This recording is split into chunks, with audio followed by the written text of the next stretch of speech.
आजच्या वेळेला आपल्याला बघायचे आता 10वी गणित भाग 2 त्याच्यामधला सराव संच 7.3 मधला प्रश्न क्रमांक 5वा काय दिलाय तो 15 सेंटीमीटर त्रिज्या असलेल्या एका वर्तुळ पाकळीचे क्षेत्रफळ 30 चौरस सेंटीमीटर असेल तर संबंधित वर्तुळ कंसाची लांबी काढा। काय काय दिलं आहे 15 सेंटीमीटर त्रिज्या असलेल्या एका वर्तुळ पाकळीचे क्षेत्रफळ आधीच दिलं आहे त्यांनी 30 चौरस सेंटीमीटर असेल तर वर्तुळ कंसाची लांबी काढा। ओके, जेवढं प्रश्नामध्ये दिलं तेवढे लिहून घेऊया आधी। काय काय दिलं प्रश्नामध्ये वर्तुळाची त्रिज्या r बरोबर 15 सेंटीमीटर, वर्तुळाची त्रिज्या r बरोबर 15 सेंटीमीटर आणि वर्तुळ पाकळीचे क्षेत्रफळ काय दिलं आहे 30 चौरस सेंटीमीटर। ओके, तर आता आपल्याला काढायचं काय वर्तुळ कंसाची लांबी। तर इकडे आपल्याला सूत्र कोणतं वापरायचं आहे वर्तुळ पाकळीचे क्षेत्रफळाचं सूत्र। ओके, तर काय सूत्र आहे ते वर्तुळ पाकळीचे क्षेत्रफळ बरोबर वर्तुळ पाकळीचे क्षेत्रफळ बरोबर वरती काय येणार आहे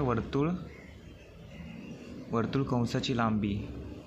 ओके, वर्तुळ कंसाची लांबी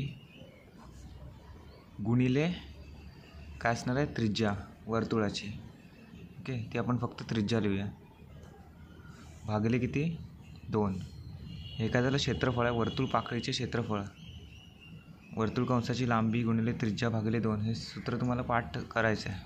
ओके, तर वर्तुळ कंसाची लांबी आपल्याला काढायची आहे तर आपण तिथे एल असं लिहूया त्याला गुणिले त्रिज्या किती आहे 15 सेंटीमीटर म्हणून 15 लिहिलं आपण भागिले 2। आता वर्तुळ पाकळीचे क्षेत्रफळ सुद्धा दिलेलं आहे त्यांनी प्रश्नामध्ये 30 चौरस सेंटीमीटर म्हणजे 30 फक्त लिहायचं आहे।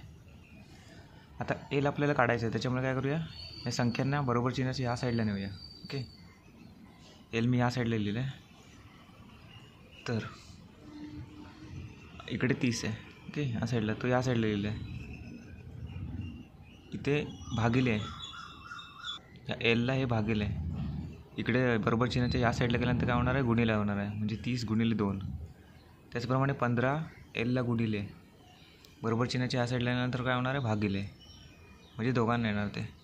ओके, आता हे सोपं आहे 15 × 15 15 × 2 = 30 शिल्लक काय राहिलं एल बरोबर 2 गुणिले 2 म्हणजेच किती 4 सेंटीमीटर।